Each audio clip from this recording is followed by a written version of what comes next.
नमस्कार बच्चों, कैसे हैं आप सब। आशा करती हूँ आप सभी अच्छे होंगे, स्वस्थ होंगे, खुश होंगे और अपनी पढ़ाई भी अच्छे से कर रहे होंगे। तो जैसा कि आप सभी जानते हैं, मैं हूँ आपकी हिंदी की अध्यापिका और मैं स्वागत करती हूँ आप सभी का आईसीटी वर्चुअल क्लासरूम में। और आज हम यहाँ पर एकत्रित हुए हैं पढ़ने के लिए क्लास 9th की हिंदी।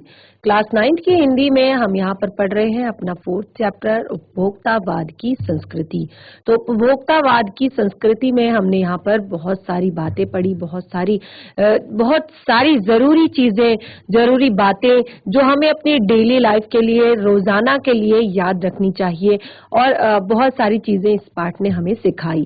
तो आज हम इस चैप्टर को एक बार रिवाइज करेंगे और फिर इस पाठ से जुड़े हुए प्रश्नोत्तर यहाँ पर करने वाले हैं। तो जैसे कि मैंने आपको बताया, चैप्टर आपका हर तरफ से यानी कि हर एक दृष्टि से बहुत ही ज्यादा महत्वपूर्ण है। अगर आप देखें कि आपको पाठ से कुछ सीखना है, पाठ को पढ़ना है या आपको परीक्षाओं की दृष्टि से अगर देखा जाए तो हर तरह से ये आपका चैप्टर बहुत ही ज्यादा इम्पोर्टेंट है, बहुत ही ज्यादा महत्वपूर्ण है। तो आप इस पाठ के एक एक प्रश्न उत्तर को अपनी कॉपी में नोट डाउन करेंगे और साथ ही इसको साथ के साथ याद भी कर लेंगे। यानी कि आप इस तरह से प्रश्नों के उत्तर लिखेंगे कि आपको रटने की जरूरत ना पड़े, क्योंकि ये चैप्टर ऐसा है, इसमें आपको कुछ याद करना नहीं है कि इस प्रश्न का उत्तर आप कैसे लिखेंगे। ऐसे आपने कुछ भी याद नहीं करना है। आपने चैप्टर को पढ़ा और आपने देखा कि जो सारी बातें लिखी हुई है वो एक जनरल जो हमारे टॉपिक्स होते हैं, रोज की जो हमारी चीजें होती है, उनसे जुड़े हुए हैं।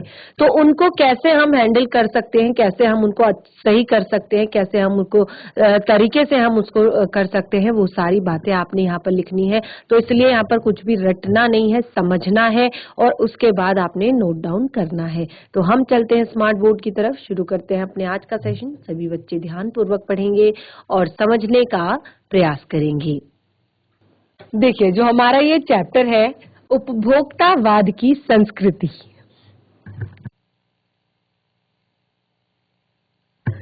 उपभोक्तावाद की संस्कृति जो हमारा ये चैप्टर है, इस पाठ में यहाँ पर जो लेखक है, सबसे जो मेन पार्ट है इस चैप्टर का, सबसे जो एक जरूरी संदेश इस पाठ में जो लेखक देना चाहते हैं, वो संदेश ये है कि ये जो उपभोक्तावाद की संस्कृति है, ठीक है कि लोग संसाधनों से खुश हैं, उनको उसी से सुख मिलता है, लेकिन ये चीजें काफी हद तक हमारे समाज को बदल रही हैं, हमारी समाज की सोच को बदल रही हैं और हमारे समाज में सुख की जो एक व्याख्या थी, जो सुख की व्याख्या थी हमारे समाज की, वो कहीं ना कहीं चेंज हो रही है।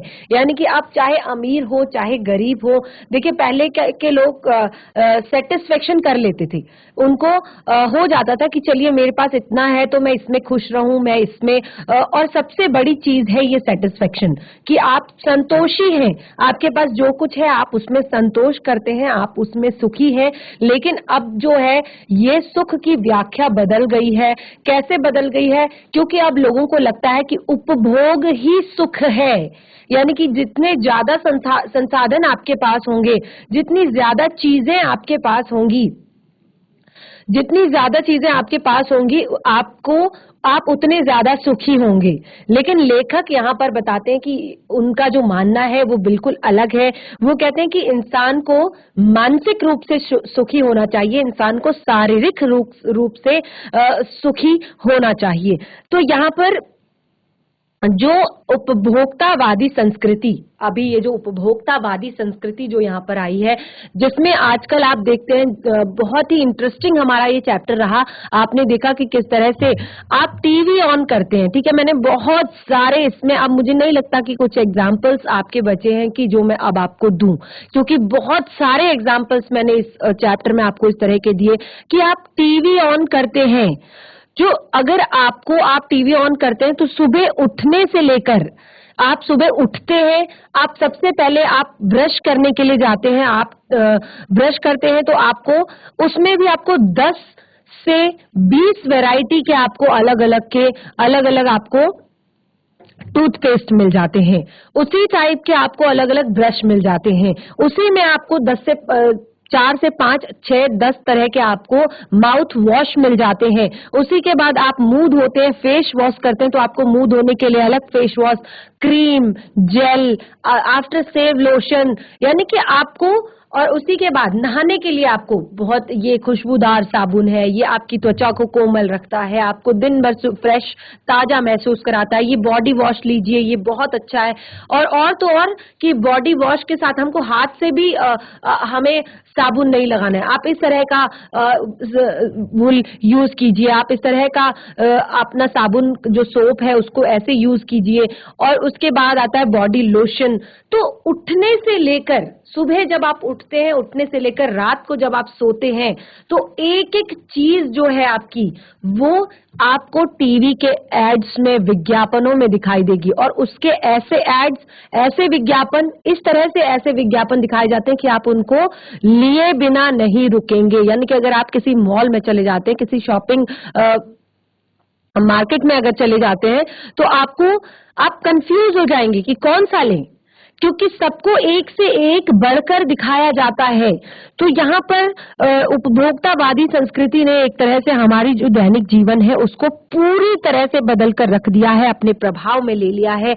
और दुनिया में अब हमें ऐसा प्रतीत होता है इनको देखकर कि दुनिया में विज्ञापनों के अलावा, चूंकि हमारे खाने से लेकर, पीने से लेकर, पहनने से लेकर, ओढ़ने से लेकर, चलने फिरने से लेकर, हर चीज हमें विज्ञापनों में दिखाई जाती है। तो हमें ऐसा प्रतीत होता है कि दुनिया में विज्ञापनों के अलावा अब और दूसरी चीज सुनने और देखने योग्य तो रही ही नहीं, क्योंकि विज्ञापन ही हमें जीना सिखा रहे हैं, हमें तौर तरीका बता रहे हैं कि आप ऐसा करिए तब आपको ऐसा फील होगा, आप ऐसे करिए तब आपको ऐसा फील होगा। तो इस प्रकार ये जो उपभोक्तावादी संस्कृति है, इसके कारण हम उपभोगों के गुलाम बनते जा रहे हैं, यानी कि हम प्रोडक्ट्स के गुलाम बनते जा रहे हैं।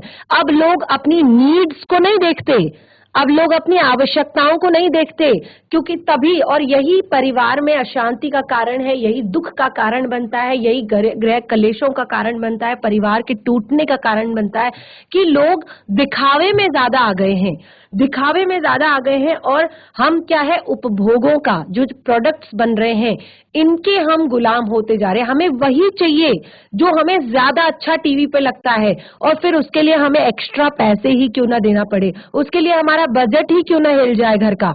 तो हम सिर्फ अपने बारे में सोचने लगे हैं, बहुत ज्यादा स्वार्थी हो गए हैं हम।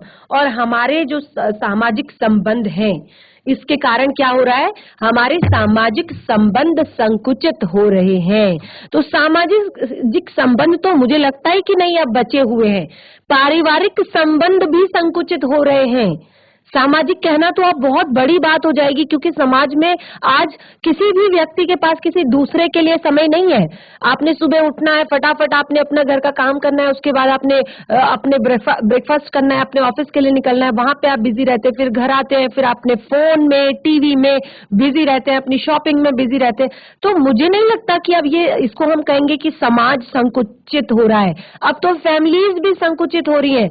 आप बहुत ही, यहाँ पर मैंने 2 से 3 बार एक एग्जाम्पल मैंने दिया कि एकल परिवार अब यहाँ पर चल रहा है, जहाँ पर केवल माता पिता और बच्चे होते हैं, और उनमें भी आपस में उतना ज्यादा प्रेम और उतना ज्यादा स्नेह और उतनी एकता देखने को नहीं मिलती जितना कि पहले के समय में, जहाँ पर माता पिता अपने बच्चों के साथ खेला करते थे, खाया करते थे और बाकी सारी चीजें, घूमने जाया करते थे। तो अब पहले तो किसी के पास किसी के लिए टाइम नहीं है, बच्चे स्कूल गए हैं, बच्चे ट्यूशन जाते हैं, बच्चे खेल रहे हैं, मम्मा पापा पहले तो ऑफिस जाते हैं, फिर घर का काम करते हैं, शॉपिंग करते हैं। तो समय नहीं है आपस में एक दूसरे के लिए, और बचा कुचा समय टीवी और ये विज्ञापन ले लेते हैं, फोन ले लेते हैं, मोबाइल फोन्स ले लेते हैं। तो ये जो हमारे सामाजिक संबंध है ये संकुचित होते जा रहे हैं, और समाज से नैतिकता और मर्यादा, क्योंकि जो परिवार के लोग, जो हमारे दादा दादी हमें शिक्षा देते थे, हमारी फैमिली हमें शिक्षा देती थी, अब वो शिक्षा हमें कौन दे रहा है, हमारी टीवी दे रही है। दिन भर अरे ये खाओ इससे हेल्दी बन जाओगे, ये पियो इससे टॉल बन जाओगे, ये खाओ इससे आपकी इम्यूनिटी बढ़ेगी, ये पियो इससे ब्रश करो आपके टीथ मजबूत हो जाएंगे, इससे मुंह धो आपका फेस चमक जाएगा। तो अब हमें घर के लोग कुछ नहीं सिखाते, अब हमें टीवी के विज्ञापन सिखाते हैं। तो हमारी जो मर्यादा है, हमारी जो नैतिकता है, वो क्या हो रही है, धीरे धीरे समाप्त हो रही है। तो यहाँ पर देखिए जो इस पाठ के अंत में गांधी जी ने हमें उपभोक्तावादी संस्कृति के दुष्परिणामों को पहले ही समझा दिया था। पाठ के अंत में आपने देखा, इसीलिए उन्होंने कहा कि भारतीयों को अपनी बुनियाद और अपनी संस्कृति पर दृढ़ रहना चाहिए, क्योंकि उन्हें शुरू से ही लग गया था, क्योंकि हमारा जो देश था वो एक तरह से सामंती सभ्यता का जो पहले से ही यहाँ पर शुरू हो चुकी थी, सामंती सभ्यता, पश्चिमी सभ्यता का जो फैलाव था वो शुरू से ही हो गया था, लोगों का इंटरेस्ट उसकी तरफ बढ़ रहा था। तो आज के समय में तो हम एक तरह से हमने यहाँ पर क्लियरली पढ़ा है कि ये जो हमारी सभ्यता जो है, जो हमारी संस्कृति है, अब ये अनुकरण की संस्कृति बन चुकी है। तो इस तरह से लेखक ने इस पाठ में बताया कि अब सब कुछ बदल रहा है। जो नई जीवन शैली है वो आम व्यक्ति पर, जो आम व्यक्ति है उस पर सबसे ज्यादा हावी होती जा रही है, और जो बाजार है वो विलासिता की सामग्रियों से भरा पड़ा है। हर एक चीज, आपने यहाँ पर बहुत सारे एग्जाम्पल भी यहाँ पर दिए गए हैं, और चाहे आपके ग्रोसरीज हो, घर से जुड़ा हुआ सामान हो, चाहे आपके परिधान हो, चाहे आपकी वॉचेस हो, चाहे आपकी घड़ी हो, चाहे आपके जूते हो, चाहे आपके लैपटॉप कंप्यूटर हो, आजकल लोग इन चीजों को जरूरत के लिए नहीं खरीद रहे हैं। चाहे लैपटॉप हो, चाहे वॉचेस हो, चाहे शूज हो, चाहे घर का सामान हो, चाहे कपड़े हो, चाहे बाकी चीजें हो, आजकल लोग इसको जरूरत के लिए नहीं खरीद रहे हैं, इसको दिखावे के लिए ज्यादा खरीद रहे हैं। और इसके बाद यहाँ पर बहुत ही अच्छी बात बताई थी कि अब तो 5 stars hotel, 5 stars hospital, 5 star schools इस तरह के आ गए हैं। और इतनी, इससे भी बड़ी बात हमें यहाँ पर पता चली कि अब आप अपनी कब्र का इंतजाम भी पहले से कर सकते हैं, कि आपके मरने के बाद आपकी कब्र कैसी होनी चाहिए, किस तरह आप उसको रखना चाहते हैं। तो ऐसा फिलहाल भारत में तो नहीं है, लेकिन भविष्य में शायद हो सकता है। और सबसे बड़ी बात कि हमारी जो परंपराएं हैं, हमारे जो रीति रिवाज है, उनका अवमूल्यन हो रहा है, हमारी आस्थाओं का शरण हो रहा है, हमारी मानसिकता में गिरावट आ रही है, और हमारे जो सीमित संसाधन हैं, इसके कारण हमारे जो सीमित संसाधन हैं उनका घोर अपव्यय हो रहा है। और लेखक ने यहाँ पर एक बहुत ही प्यारी बात, देखिए बच्चों के दिमाग में ये बात डालना बहुत ज्यादा जरूरी है कि आलू के चिप्स और पिज्जा खाकर भला कोई कैसे स्वस्थ रह सकता है। और सबसे बड़ी बात कि सामाजिक सरोकार में कमी आ रही है, व्यक्तिगत केंद्रता बढ़ रही है, स्वार्थ परमार्थ पर हावी हो रहा है।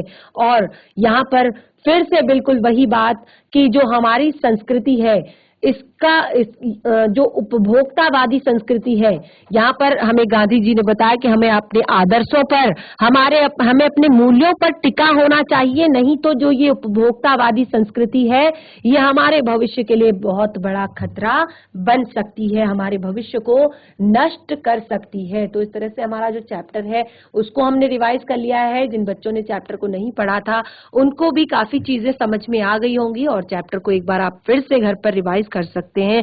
बहुत ही प्यारा, बहुत ही ज्यादा इंटरेस्टिंग हमारा ये चैप्टर है। आगे बढ़ेंगे, अब हम आते हैं पाठ से जुड़े हुए प्रश्नोत्तर पे। तो जैसे कि चैप्टर इतना ज्यादा इंपॉर्टेंट है, तो एक एक प्रश्न आपका बहुत ही ज्यादा महत्वपूर्ण है। एक एक प्रश्न को आप बहुत अच्छे से यहाँ पर करेंगे और बहुत अच्छे से समझेंगे और साथ के साथ नोट डाउन करेंगे। तो रेडी हो जाइए कॉपी पेन पेंसिल लेकर, क्योंकि हमने साथ के साथ इन प्रश्नों को हल भी करना है, साथ के साथ अपनी कॉपी में नोट डाउन भी करना है। चलिए, पहला प्रश्न है आपकी पाठ्य पुस्तिका से, आपके इस पाठ से, लेखक के अनुसार जीवन में सुख से क्या अभिप्राय है? लेखक के अनुसार जीवन में सुख से क्या अभिप्राय है? तो जैसे कि मैंने शुरुआत में ही आपको बताया कि आपको इस चैप्टर में कुछ भी रटना नहीं है। इस चैप्टर में आपने कुछ भी कुछ भी रटना नहीं है, समझना है, याद करना है, क्योंकि बहुत ही ज्यादा इंटरेस्टिंग चैप्टर है। आप सारे प्रश्नों के उत्तर खुद से दे सकते हैं। तो लेखक के अनुसार जीवन में सुख का क्या अभिप्राय है? लेखक के अनुसार राइटिंग भी करते रहिए, फटाफट नोट डाउन करते रहिए। लेखक के अनुसार जीवन में सुख का अभिप्राय केवल उपभोग नहीं है, बहुत सारे मानसिक, शारीरिक तथा सूक्ष्म आराम भी सुख कहलाते हैं। अगर आप मानसिक रूप से स्वस्थ हैं, अगर आपको कोई टेंशन नहीं है, परेशानी नहीं है आपको, आप मानसिक रूप से बिल्कुल स्वस्थ हैं, आप ठीक हैं, आपको दिक्कत नहीं है, टेंशन में नहीं है आप, तो आप सुखी हैं। शारीरिक रूप से आप बीमार नहीं हैं, आप ठीक हैं, आप स्वस्थ रहते हैं, फिट रहते हैं, योगा करते हैं, एक्सरसाइज करते हैं, तो आप सुखी हैं। अगर आपको अपनी इस भागदौड़ भरी जिंदगी में, दौड़ भाग भरी जिंदगी में थोड़ा सा टाइम अपनी फैमिली के लिए मिल जाता है, थोड़ा सा रेस्ट मिल जाता है, आराम मिल जाता है, तो ये भी बहुत बड़ा सुख है। लेकिन आजकल के लोग केवल उपभोग को, आजकल के लोग केवल उपभोग को के साधनों को भोगने को ही सुख कहते हैं। क्योंकि तो आजकल सुख की परिभाषा थोड़ा सा बदल गई है। अब ये नहीं कि आदमी दिमाग से कितना ज्यादा प्रेशर उसके ऊपर है, कितना ज्यादा वो परेशान हो चुका है अपनी इस दौड़ भाग भरी जिंदगी से, अपनी इन चीजों का की ईएमआई भरते भरते, अपनी चीजों को जोड़ते जोड़ते, अपनी फैमिली के लिए इकट्ठा करते करते। और दूसरा, जब वो इतनी सारी चीजें उसको करनी पड़ रही हैं, इतने सारे भोग के संसाधन उसे इकट्ठे करने पड़ रहे हैं, तो उसे मेहनत भी उतनी ज्यादा करनी पड़ेगी, जिससे उसका शरीर कभी न कभी किसी न किसी रूप में कमजोर हो सकता है। या तो वो बहुत ज्यादा डिप्रेशन में आ जाएगा, या फिर उसकी हेल्थ उसका साथ छोड़ देगी, और इतना ज्यादा प्रेशर उसको आराम नहीं करने देगा, और फिर वो सुखी कैसे कहला सकता है। तो यहाँ पर आजकल जो सुख की व्याख्या है वो बदल गई है। लोगों को उपभोग, जितना वो ज्यादा संसाधनों का उपभोग करें, जितना वो ज्यादा संसाधन इकट्ठा करें। अगर गाड़ी आ गई है, आपने देखा कि पड़ोसी के घर में गाड़ी आ गई, अरे बाप रे, इसके घर में कितना पैसा है, ये तो बहुत सुखी आदमी है, ये तो बहुत पैसों वाला आदमी है। अच्छा, उसके घर में वो बहुत बड़ी ट्रिप पर चला गया, या उसके पास बहुत अंदर, बहुत घर में अच्छा एक लैपटॉप है उसके पास, और अच्छा वूफर सिस्टम है उसके पास, अच्छा एक अच्छा फ्रिज है उसके पास, अच्छे से सारे संसाधन, जितने भी सुख के संसाधन होते हैं सब उसके घर में है। तो आप अंदाजा लगा लेंगे कि बाप रे कितना पैसा है, बड़ा सुखी आदमी है ये तो। लेकिन यही आज की सच्चाई है। आजकल लोग उपभोग करने को सुख समझने लगे हैं, कि जिसके पास जितने संसाधन, जो जितना उपभोग करे वो उतना ज्यादा सुखी। लेकिन ये लेखक के अनुसार ये सुख नहीं है। लेखक के अनुसार सुख यही है कि आप मानसिक रूप से स्वस्थ हैं, शारीरिक रूप से स्वस्थ हैं, जीवन में आराम है, और आपको प्रेशर नहीं है आपके ऊपर, और आप अपना जो सबसे मेन बात, आपको संतुष्टि है, आप सेटिस्फाइड हैं कि हाँ आपकी जो जॉब है। और देखिए, तरक्की ऐसा नहीं है कि इतना भी ज्यादा सेटिस्फाइड हो जाओ कि उसी में जमे रहो और लोग आपसे बहुत आगे निकल जाएं। तो सेटिस्फेक्शन यहाँ पर इस चीज में है कि मेरे पास जो कुछ है वो इनफ है, मैं अपनी आवश्यकताओं के हिसाब से अपनी चीजें चूज करता हूं, ना कि अपनी शौक के हिसाब से। तो जिस दिन आप केवल अपनी आवश्यकताओं के हिसाब से अपनी चीजों को चूज करने लगे, अपनी चीजें खरीदने लगे, अपनी चीजों को एकत्रित करने लगे, तो तब आप सुखी हो सकते हो। लेकिन अगर आप केवल शौक के लिए ये सारी चीजें करते हो, तो हमेशा आपके ऊपर प्रेशर बना रहता है, और आप असली सुखी नहीं कहलाए जा सकते। तो नोट डाउन कर सकते हैं, और काफी बच्चों ने कर भी लिया होगा प्रश्न को। केवल उत्तर नोट डाउन करेंगे, प्रश्न आपकी पाठ्य पुस्तिका में दिया गया है, तो घर पर इनको जाकर फेयर नोटबुक में लिखेंगे। अगला प्रश्न है, आज की उपभोक्तावादी संस्कृति। आज की उपभोक्तावादी संस्कृति हमारे दैनिक जीवन में दैनिक जीवन को किस प्रकार से प्रभावित कर रही है? जो आज की उपभोक्तावादी, जो आज की जो उपभोक्तावादी संस्कृति है वो हमारे दैनिक जीवन को किस प्रकार से प्रभावित कर रही है। तो देखिए, सारी बातें इस पार्ट में हमने पढ़ी, लेकिन फिर भी प्रश्न का उत्तर हम यहाँ पर पढ़ेंगे, नोट डाउन भी करेंगे साथ के साथ। आज की उपभोक्तावादी संस्कृति हमारे दैनिक जीवन को पूरी तरह से प्रभावित कर रही है। आजकल उपभोक्तावादी संस्कृति के प्रचार प्रसार के कारण हमारी सांस्कृतिक पहचान, परंपराएं, आस्थाएं घटती जा रही हैं। हमारे सामाजिक संबंध संकुचित होते जा रहे हैं, मन में अशांति है और आक्रोश बढ़ता जा रहा है। आज हर तंत्र पर विज्ञापन हावी है। प्रमाणतः हम वही खाते पीते हैं, वही पहनते ओढ़ते हैं जो हमें विज्ञापन कह रहे हैं। जैसे कि हमने अभी यहाँ पर एग्जाम्पल बताया कि ये टूथपेस्ट बहुत अच्छा है, इसे यूज कीजिए, दांत मजबूत रहेंगे, 24 आवर तक फ्रेशनेस रहेगी, मुंह की दुर्गंध दूर हो जाएगी और आपके मसूड़े मजबूत रहेंगे। तो इसी तरह से हम वही चीजें करते हैं जो हमें विज्ञापन कहते हैं। उपभोक्तावादी संस्कृति के कारण हम धीरे धीरे इन्हीं उपभोगों के दास बनते जा रहे हैं। हमारी मर्यादाएं, हमारी नैतिकताएं समाप्त होती जा रही हैं। मनुष्य स्वार्थ केंद्रित होता जा रहा है, यानी कि स्वार्थी होता जा रहा है और विकास का लक्ष्य हमसे दूर हो रहा है और हम धीरे धीरे लक्ष्यहीन हो रहे हैं। क्योंकि असल में हमने इन चीजों को शुरू किया था अपने देश को विकसित करने के लिए, अपने आप को विकसित करने के लिए, लेकिन हम कहीं और निकल गए हैं। हमने संसाधनों को ही सुख मान लिया है, हमने संसाधनों को ही सब कुछ मान लिया है, तो हम कहीं और निकल गए हैं, अपने लक्ष्य से दिग्भ्रमित हो गए हैं। प्रश्न नंबर 3, प्रश्न नंबर 2 को आप नोट डाउन कर सकते हैं कॉपी में। गांधी जी ने उपभोक्तावादी संस्कृति को हमारे समाज के लिए चुनौती क्यों कहा? गांधी जी ने उपभोक्तावादी संस्कृति को हमारे समाज के लिए चुनौती क्यों कहा? देखिए, क्योंकि गांधी जी सामाजिक मर्यादाओं और नैतिकता के पक्षधर थे। गांधी जी हमेशा सामाजिक मर्यादा और नैतिकता के पक्षधर थे, क्योंकि गांधी जी चाहते थे कि जो लोग गांधी जी चाहते थे कि लोग सदाचारी बने, संयमी बने, नैतिक बने, ताकि लोगों में परस्पर प्रेम हो, भाईचारा हो और अन्य सामाजिक सरोकार जो है वो भी बढ़े। लेकिन उपभोक्तावादी संस्कृति इन सब के विपरीत चल रही है, बिल्कुल इसका उल्टा कर रही है। वह भोग को बढ़ावा दे रही है, यानी कि वो चीजों को खरीदने में, भोग करने पर बढ़ावा देती है, जिसके कारण नैतिक मर्यादाओं का ह्रास हो रहा है। और गांधी जी चाहते थे कि हम भारतीय अपनी बुनियाद यानी कि अपनी जड़ों पर कायम रहें, अपनी संस्कृति पर कायम रहें और भारत में जो उपभोक्ता जो वादी यह संस्कृति है, उपभोक्ता संस्कृति से हमारी सांस्कृतिक अस्मिता का ह्रास हो रहा है। उपभोक्ता संस्कृति से प्रभावित होकर मनुष्य स्वार्थ केंद्रित होता जा रहा है, यानी कि मनुष्य स्वार्थी होता जा रहा है और भविष्य के लिए ये एक बहुत बड़ी चुनौती है, क्योंकि ये जो बदलाव आ रहा है ये सामाजिक पतन की ओर हमें अग्रसर करता है, यानी कि ये विकास करने के बजाय समाज को पतन के रास्ते पर लेकर जा रहा है।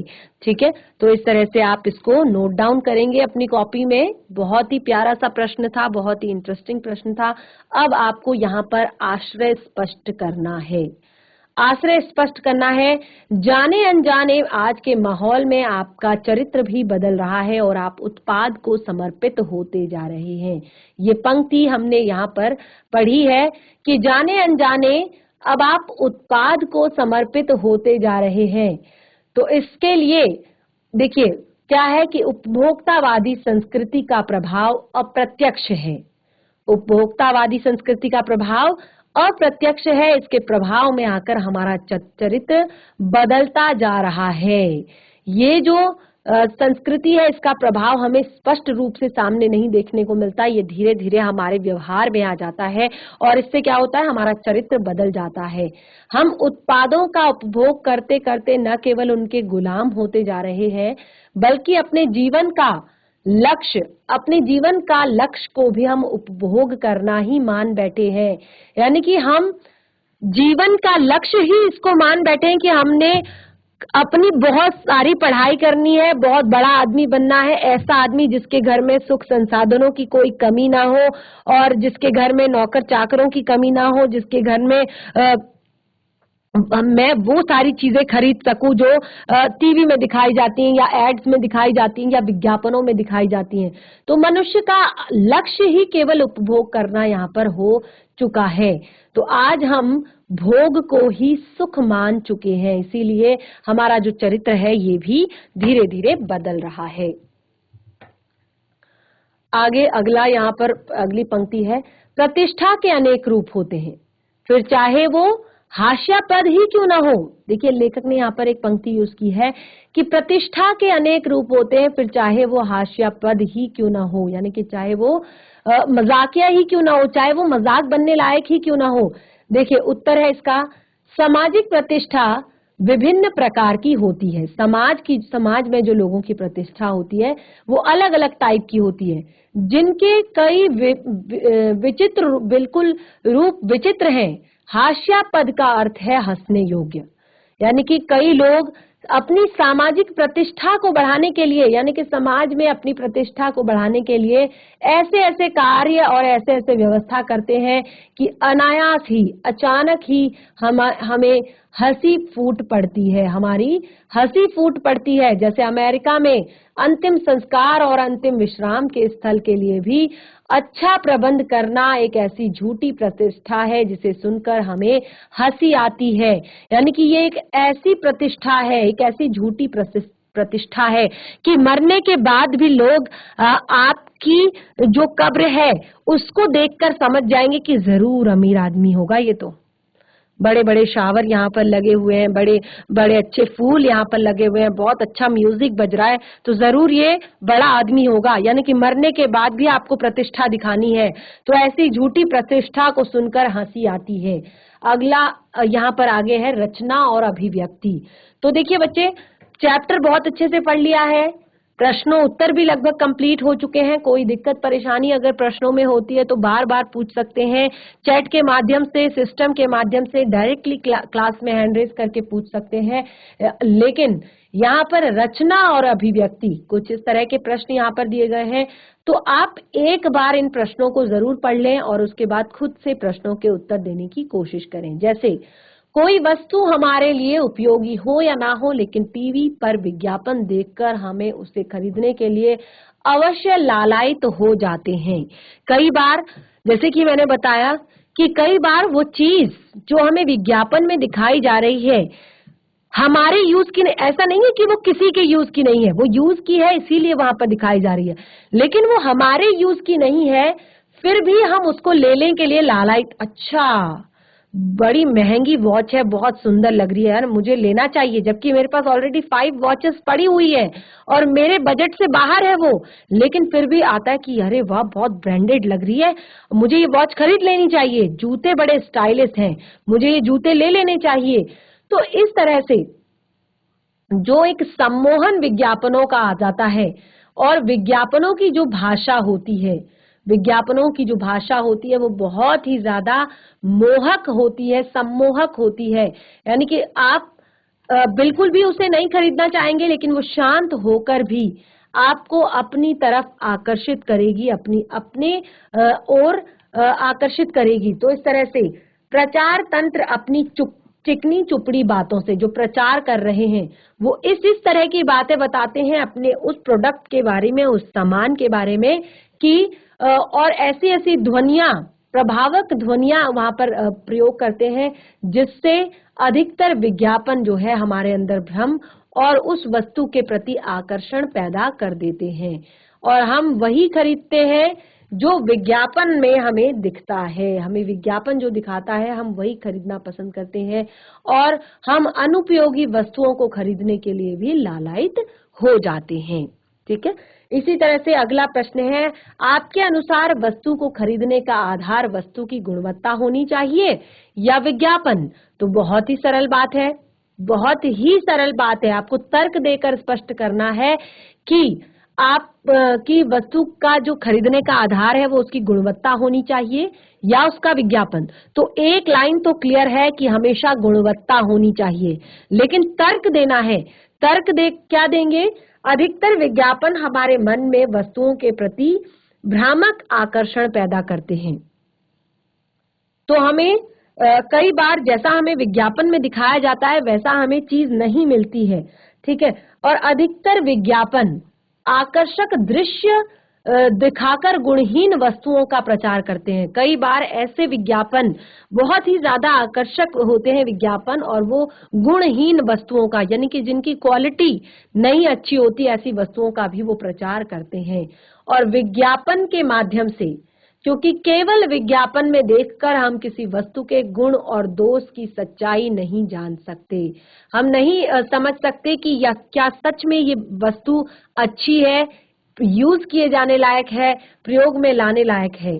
ठीक है, तो इसीलिए हमें गुणवत्ता पर ज्यादा ध्यान देनी चाहिए, विज्ञापन पर कम।